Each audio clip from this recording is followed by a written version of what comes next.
Mes chers amis, une fois de plus, nous nous retrouvons pour faire usage de la gourmandise et par là même célébrer la vie. Car aujourd'hui, nous allons déguster un Cane Daytona par le Oliva Cigar Company. Au nez, nous avons un cigare aux arômes assez peu épicés. Celui-ci est très fleuri.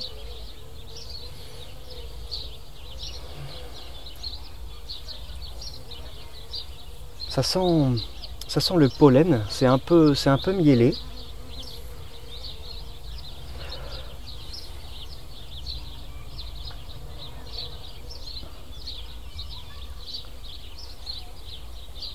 Légèrement vanillé.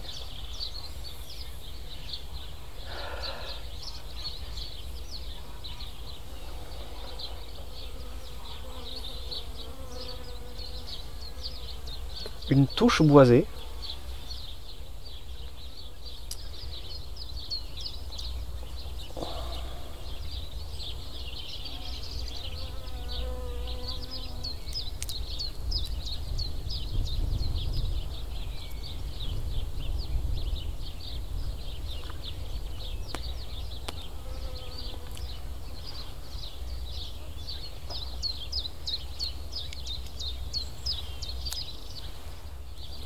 La construction de ce cigare me semble parfaite, ni trop légère, ni trop résistante.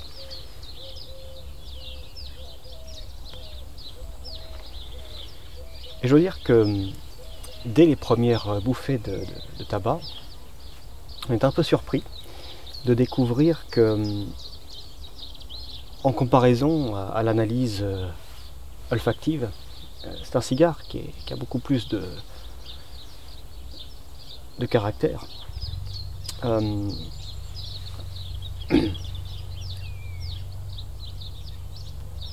En bouche, il est très épicé. On a, je dirais, presque une dominance de poivre noir et quelques clous de girofle.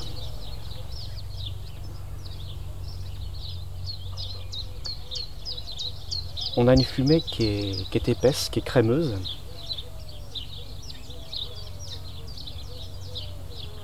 Voluptueuse.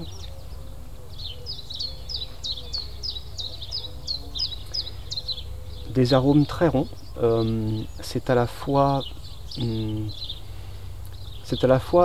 très poivré mais aussi très doux. C'est-à-dire que le poivre en aucun cas n'est agressif ou piquant ou quoi que ce soit. Vous avez cette sorte de, comme je vous le disais, d'épaisseur qui vous envahit la bouche, un petit peu comme de la crème. Une fumée très épaisse, très ronde, qui vous envahit la bouche, qui fond tous les arômes entre eux et qui finalement atténue toute cette puissance. Mais on sent qu'il y a à la fois de la longueur en bouche au niveau des arômes, beaucoup de longueur en bouche, beaucoup d'intensité, mais aussi beaucoup de douceur. Hein. Je dirais que l'onctuosité est similaire à une crème chantilly très épaisse, avec, comme je vous le disais, cette petite touche de vanille qui est à peine perceptible.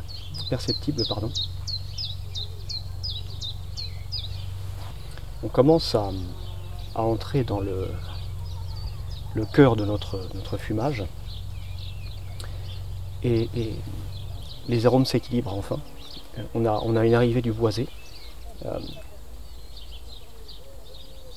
donc encore plus de douceur, beaucoup plus de rondeur, mais aussi l'arrivée d'arômes un peu plus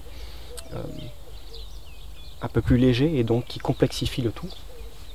Jusque là on avait des arômes très forts mais dominés par les épices.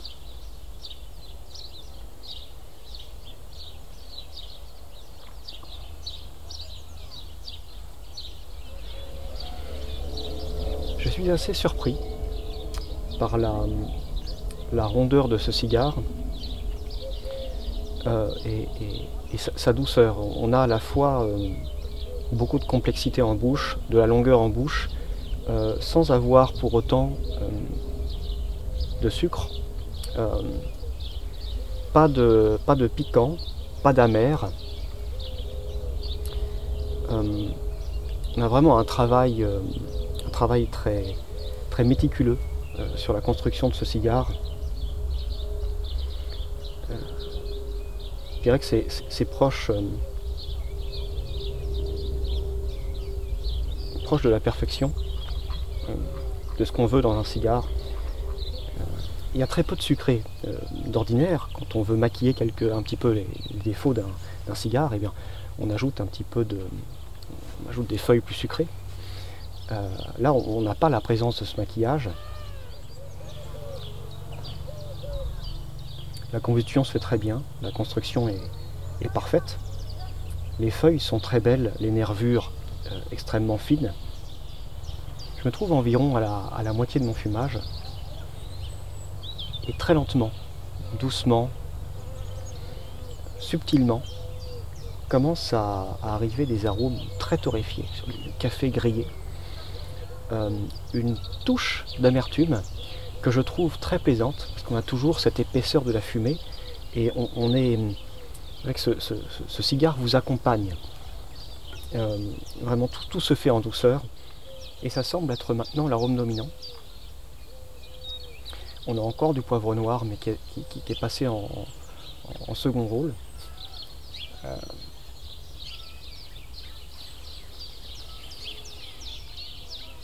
On n'a plus de vanille.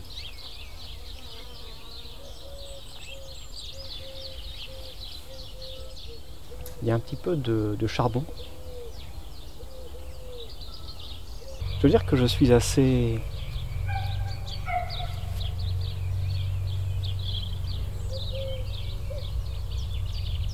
Je veux dire que je suis impressionné par la rondeur de ce... Je veux dire que je suis impressionné.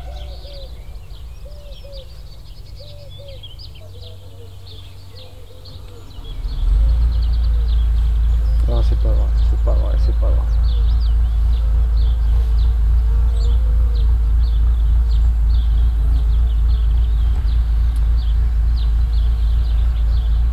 Ça sent pas bon.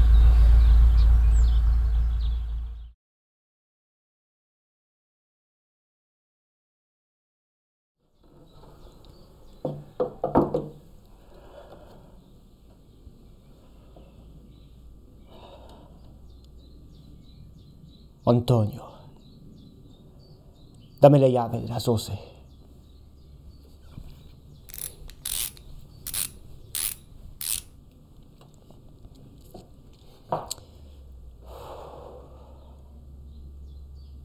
Antonio, dame el cigarro.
Nous voilà de retour pour la dégustation de ce Cane Daytona par le studio Tobac de Oliva Cigar Company.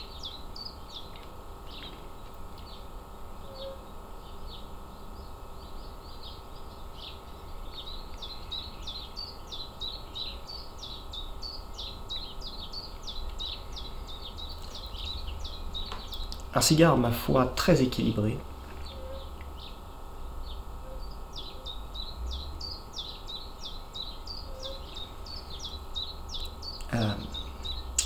J'ai presque envie de dire contrôlé. Avec un petit peu de tout ce qu'on va chercher dans un cigare, mais très bien distribué. C'est-à-dire que on va avoir de la fraîcheur, de la légèreté, de la volupté. On va avoir des épices très fins. On va avoir des arômes de cuir assez légers. Et puis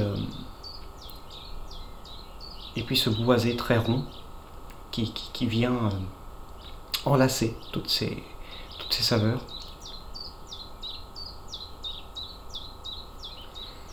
C'est un cigare passe-partout.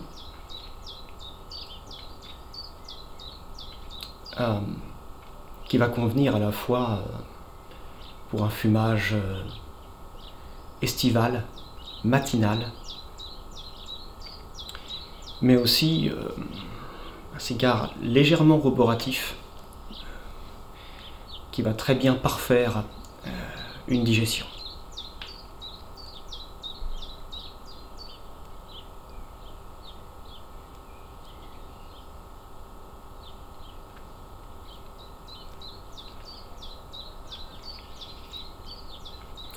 Donc on a affaire à un produit du Nicaragua, donc généralement très régulier dans la construction. On a assez peu de mauvaises surprises.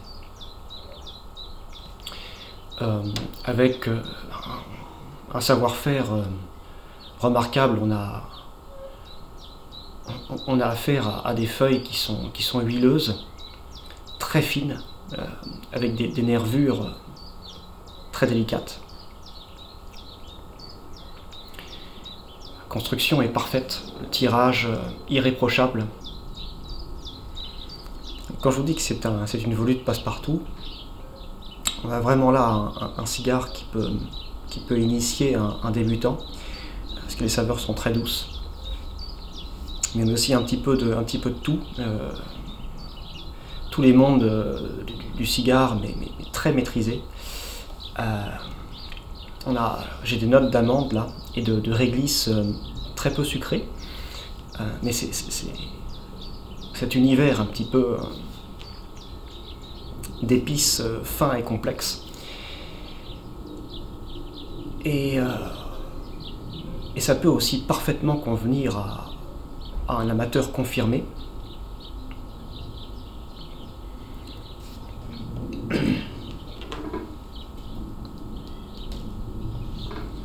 Qui, je pense, va apprécier le savoir-faire qu'il y a derrière ce bâton.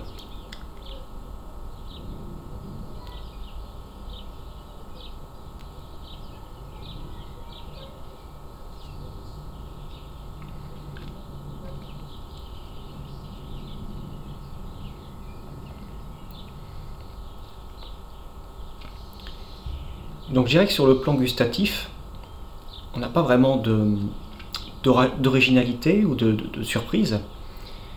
On est encore dans le thème de ce produit passe-partout, qui ne va pas vous emmener dans de nouveaux territoires, mais qui va vraiment vous montrer tout le potentiel du savoir-faire en ce qui concerne le cigare. On a vraiment un contrôle, une maîtrise en ce qui concerne l'équilibre du fumage en général, qui est très impressionnant.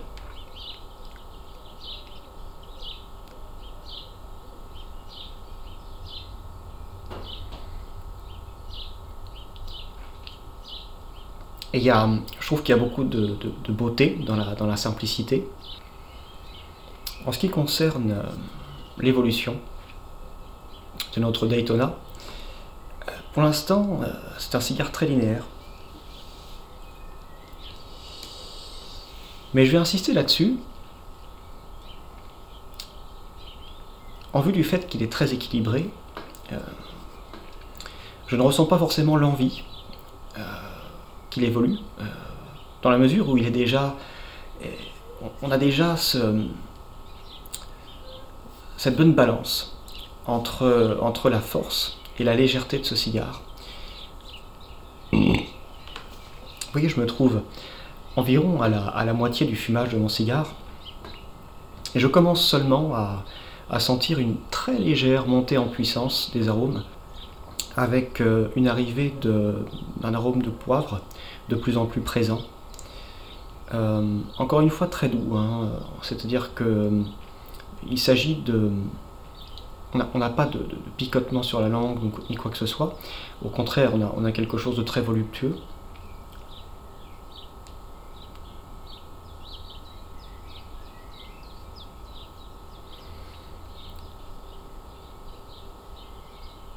Donc, c'est une expérience que je vous invite à essayer.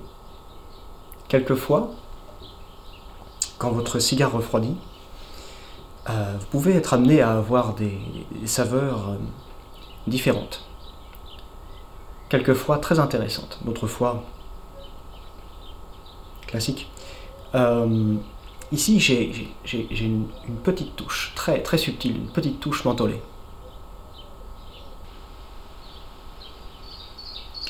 Donc comme vous pouvez le voir là, nous avons une nervure qui est venue bloquer la combustion de ce cigare à un endroit. Donc c'est pas une chose bien inquiétante.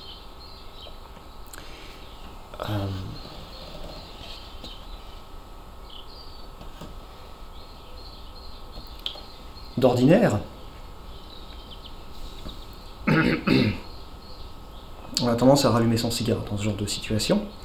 Là, comme je sais que j'ai un produit qui est très bien construit, je vais tout simplement attendre, plutôt que de rallumer mon cigare et finalement d'accélérer la combustion de ce cigare. J'ai envie d'en profiter au maximum. Donc je vais attendre que le cigare se rééquilibre de lui-même. Je pense qu'il va le faire. Et ce que vous pouvez faire pour encourager cette partie du cigare à se consumer, laissez-la en l'air. Hein.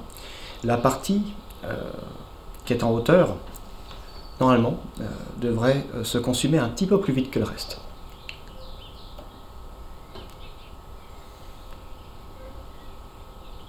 C'est une chose que je ne précise pas toujours. Là, je n'ai eu besoin d'aucun dégazage. Là, je retrouve un petit peu, il était un peu froid, ce cigare. Je retrouve un petit peu ce côté légèrement mentholé, qui est très amusant. Et comme vous allez le voir, petit à petit, on va de nouveau retrouver une combustion équilibrée. Voilà, c'est en train de se faire, je vais vous montrer.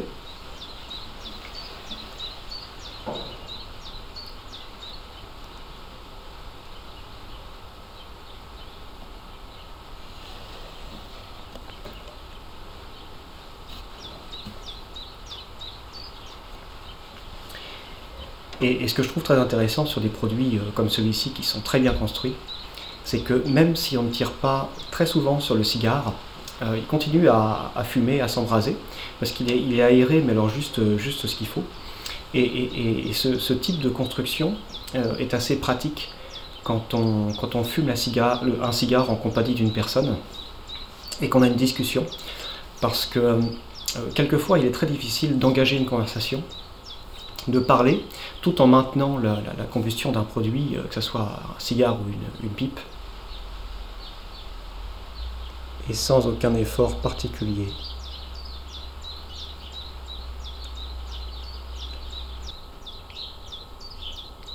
Le cigare est un produit qui, en règle générale, m'évoque l'été, la chaleur, le soleil.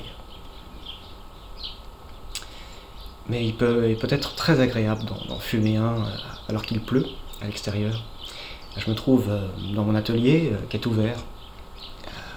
Donc on se retrouve dans cette ambiance qui est à la fois, on se sent un petit peu à mi-chemin entre l'intérieur et l'extérieur.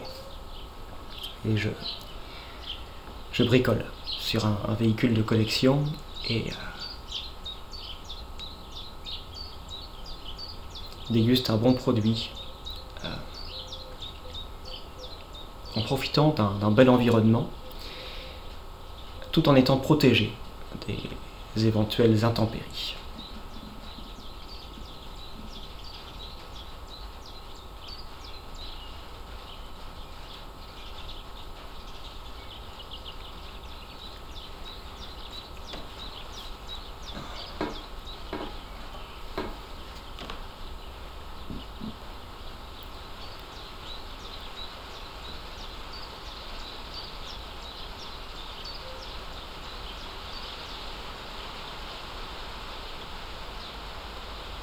Et donc on se sent un peu privilégié, particulièrement quand on n'est pas trop isolé de la météorologie à l'extérieur, qu'on a cette sensation vraiment de pouvoir sentir l'humidité, qu'elle est toute proche,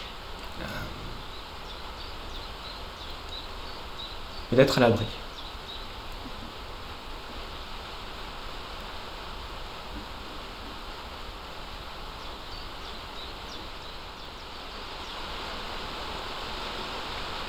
Donc ça fait un moment que je suis entré dans le troisième tiers de mon fumage. Et de façon surprenante, je n'ai pas davantage de renforcement des saveurs. Toujours pas de piquant sur la langue ou quoi que ce soit. En revanche, j'ai une arrivée de... Je vais monter un petit peu le ton parce que la pluie se renforce. En revanche, j'ai une arrivée d'arômes de café torréfié. Toujours avec mon poivre, et on préserve encore tous les arômes de départ. Donc encore une fois, le maître mot est équilibre, consistance. Pour tous ceux et celles qui se demandent comment on peut sentir une transition entre le premier tiers et le deuxième tiers, le deuxième et le troisième tiers, souvent il ne s'agit pas de tiers géométriques, c'est-à-dire que ça peut être plus ou moins lié, mais c'est vraiment la transition entre deux tiers, sur un cigare comme sur une pipe, c'est une chose que vous allez sentir gustativement, mais pas forcément observer. Donc, on parle souvent de tiers, mais il peut arriver très occasionnellement sur certains produits, eh bien, qu'on n'ait qu'une seule partie sur un produit très linéaire, ou deux parties. Comme c'est un petit peu le cas avec ce cigare, je dirais qu'on a vraiment deux étapes de fumage. La première étant, comme je vous le disais, très équilibrée, avec un genre de conflit, mais alors très, très contrôlé, entre la douceur des arômes et leur complexité, des arômes un peu plus engagés, un peu plus profonds, tout en douceur en tout cas. Et la deuxième partie qui se renforce, mais très légèrement, très doucement, on arrive sur seulement des arômes, et non pas des sensations en bouche, mais des arômes plus roboratifs, du poivre et là du café. Donc on a vraiment deux parties sur ce cigare, ce qui est assez rare. Généralement, pour une raison que j'ignore, on a soit un produit très linéaire, avec éventuellement un petit goût de cendre sur les dernières minutes de fumage, ça peut arriver, mais soit un produit très linéaire, soit un produit qui vraiment peut se diviser en trois phases. Et ces transitions, vous allez les sentir en bouche. Très amusant, j'ai toujours cette touche très très fine, légèrement ventolée.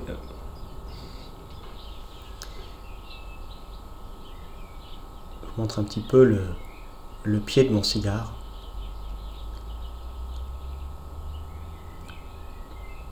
Vraiment un savoir-faire admirable.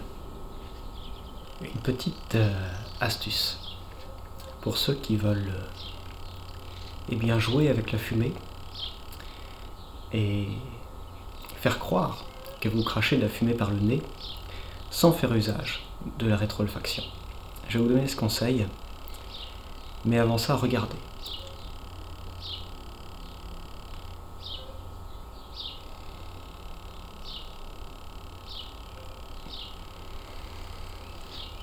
lorsque je prends une bouffée de tabac, je vais cracher doucement la fumée par ma bouche, en refermant ma mâchoire, et expirer par le nez. De cette façon, vous obtenez cet effet qui laisse croire que vous crachez la fumée par le nez, ce qui n'est pas le cas.